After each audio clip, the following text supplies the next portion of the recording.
नमस्कार, ये आकाशवाणी पटना है। अब आप अभिषेक दास से प्रादेशिक समाचार सुनिए। पहले मुख्य समाचार। देश के पहले इंट्रानेजल यानी नाक से दी जाने वाली कोविड वैक्सीन को 18 वर्ष से अधिक आयु वर्ग के लिए आपातकालीन उपयोग की मंजूरी मिली।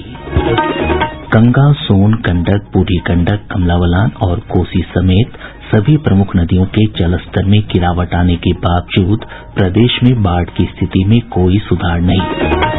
कोसी और सीमांचल के इलाकों में भारी बारिश।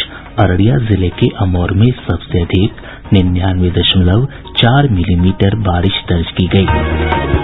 और दरभंगा एम्स के निर्माण के लिए दरभंगा मेडिकल कॉलेज अस्पताल ने 81 एकड़ से अधिक जमीन हस्तांतरित की। अब समाचार विस्तार से। देश के पहले इंट्रानेजल यानी नाक से दी जाने वाली कोविड वैक्सीन को 18 वर्ष से अधिक आयु वर्ग के लिए आपातकालीन स्थिति में प्रतिबंधित प्रयोग की मंजूरी मिल गई है। इसे भारत बायोटेक ने विकसित किया है। केंद्रीय स्वास्थ्य और परिवार कल्याण मंत्री डॉक्टर मनसुख मांडविया ने एक ट्वीट में इसे कोविड के खिलाफ भारत की लड़ाई में एक बड़ी उपलब्धि बताया।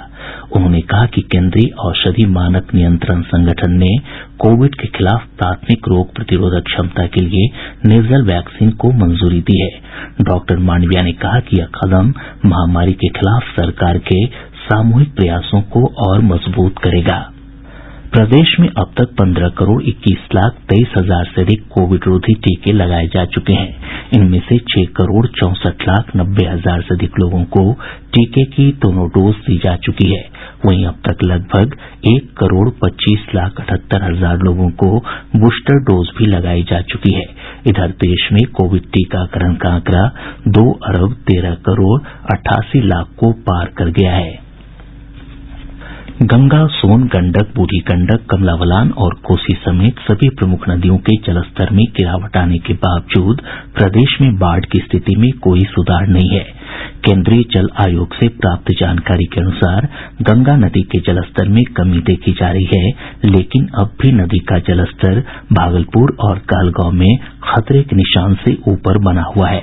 भागलपुर के कई निचले इलाके बाढ़ की चपेट में हैं। जिले के कहलगांव, नाथनगर, सबौर, नवगछिया और रंगरा प्रखंड बाढ़ से सबसे अधिक प्रभावित है। गंगा का जलस्तर पटना के हाथीदह और गांधी घाट पर लाल निशान से नीचे दर्ज किया गया, लेकिन दियारा क्षेत्रों में अभी भी बाढ़ का पानी जमा है। भोजपुर जिले के बढ़ाड़ा, शाहपुर, आरा सदर, बिहियां और उदवंत नगर प्रखंड बाढ़ से सबसे अधिक प्रभावित हैं। इन प्रखंडों की लगभग 3 लाख की आबादी बाढ़ की चपेट में है। गंगा नदी के जलस्तर में वृद्धि से बेगूसराय जिले के 8 प्रखंडों के 77 गांव बाढ़ की चपेट में आ चुके हैं। बछवाड़ा, तेघड़ा, बरौनी, बेगूसराय, मटिहानी, बलिया, साहेबपुर कमाल और शामहो प्रखंड बाढ़ से सबसे अधिक प्रभावित हैं।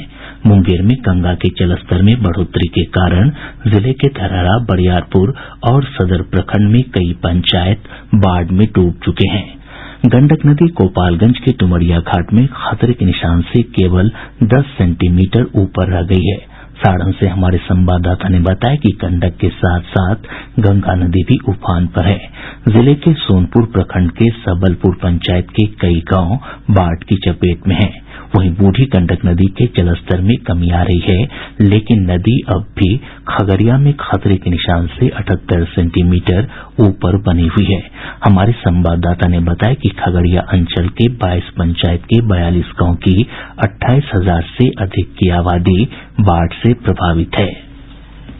बाढ़ प्रभावित क्षेत्रों में 72 नाव का परिचालन किया जा रहा है। वहीं 26 मेडिकल कैंप भी लगाए गए हैं। जिलाधिकारी आलोक रंजन घोष ने बताया कि खगड़िया और गोगरी अनुमंडल कार्यालय में कंट्रोल रूम का संचालन कर बाढ़ की स्थिति और राहत तथा बचाव कार्यों पर निगरानी रखी जा रही है। उन्होंने बताया कि गोगरी अनुमंडल में फसल क्षति के आकलन के लिए ड्रोन की मदद से वीडियोग्राफी भी कराई जा रही है। आकाशवाणी समाचार के लिए खगड़िया से प्रभात सुमन।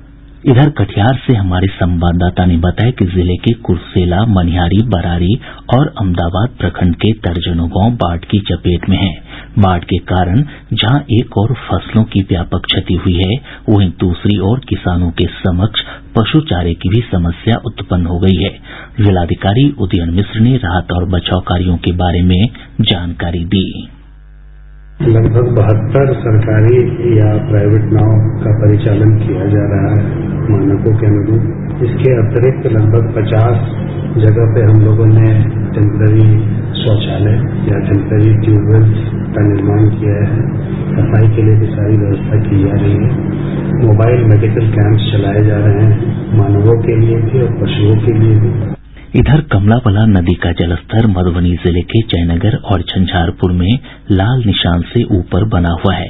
कोसी नदी का जलस्तर भी सुपौल के बसुआ, खगड़िया के बलतारा और कटिहार के कुर्सेला में लाल निशान से ऊपर दर्ज किया गया। अररिया में परमान नदी का जलस्तर खतरे के निशान से 17 सेंटीमीटर ऊपर चला गया है।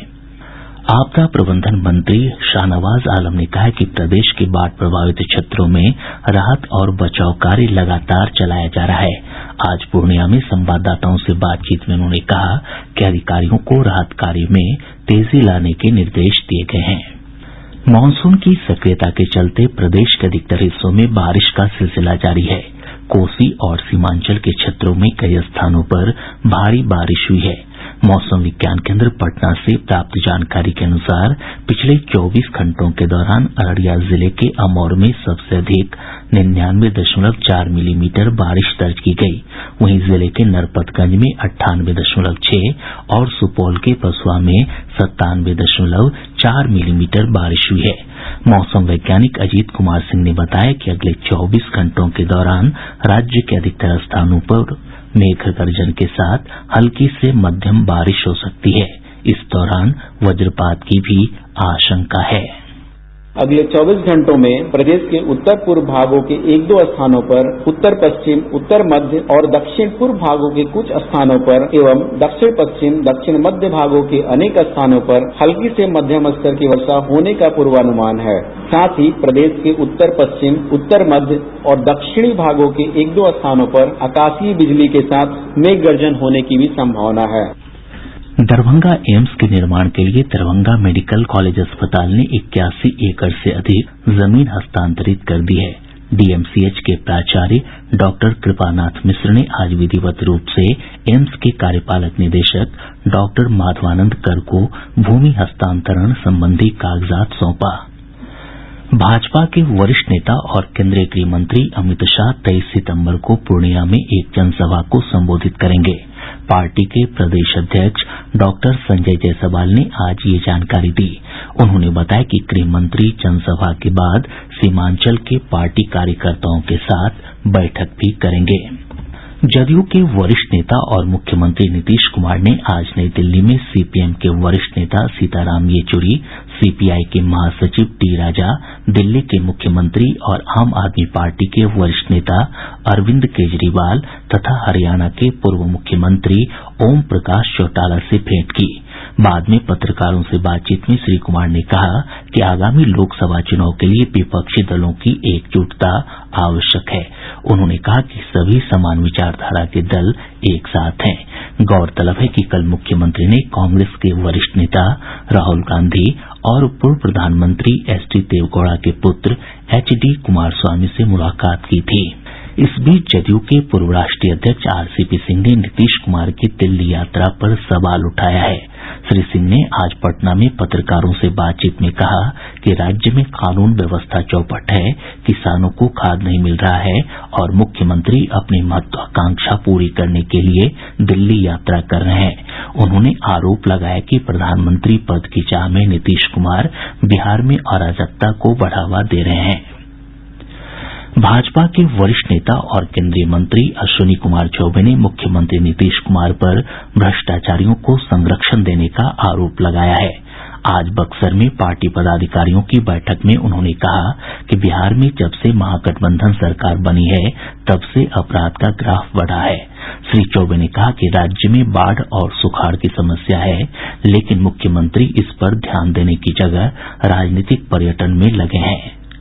प्रादेशिक समाचार आप आकाशवाणी पटना से सुन रहे हैं।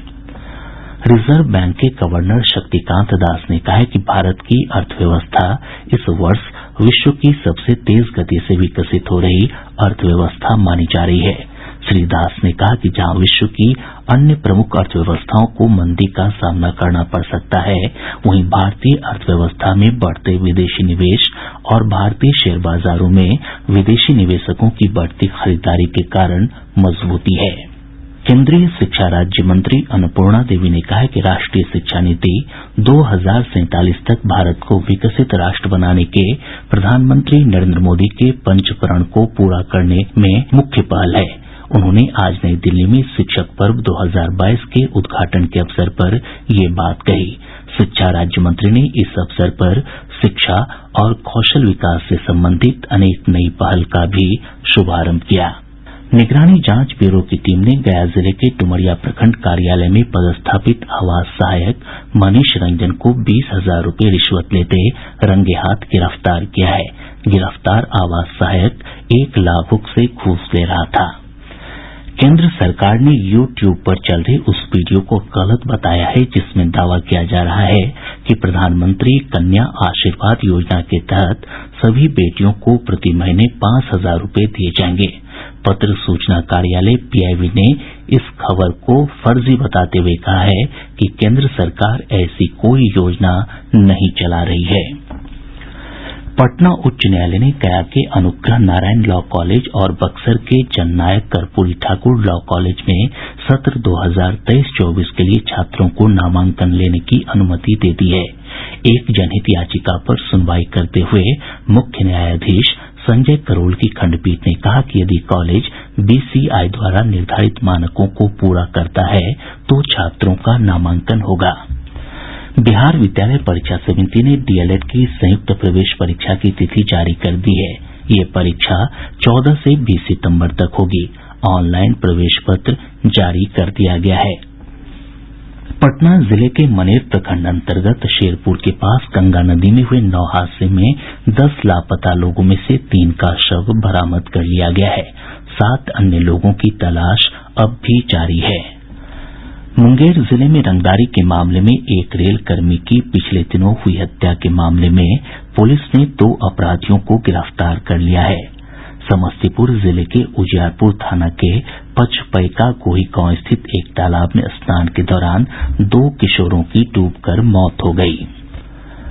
औरंगाबाद जिले के बारूण स्थित जवाहर नवोदय विद्यालय परिसर में पटना संभाग संकुल स्तरीय कबड्डी और शतरंज प्रतियोगिता का आयोजन आज संपन्न हो गया।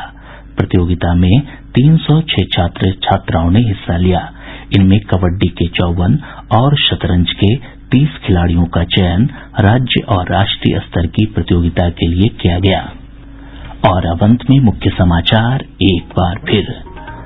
देश के पहले इंट्रानेजल यानी नाक से दी जाने वाली कोविड वैक्सीन को 18 वर्ष से अधिक आयु वर्ग के लिए आपातकालीन उपयोग की मंजूरी मिली।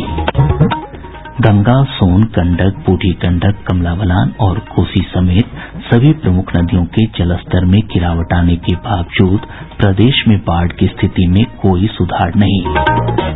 कोसी और सीमांचल के इलाकों में भारी बारिश। अररिया जिले के अमौर में सबसे अधिक 99.4 मिलीमीटर बारिश दर्ज की गई। और दरभंगा एम्स के निर्माण के लिए दरभंगा मेडिकल कॉलेज अस्पताल ने 81 एकड़ से अधिक जमीन हस्तांतरित की। इसके साथ ही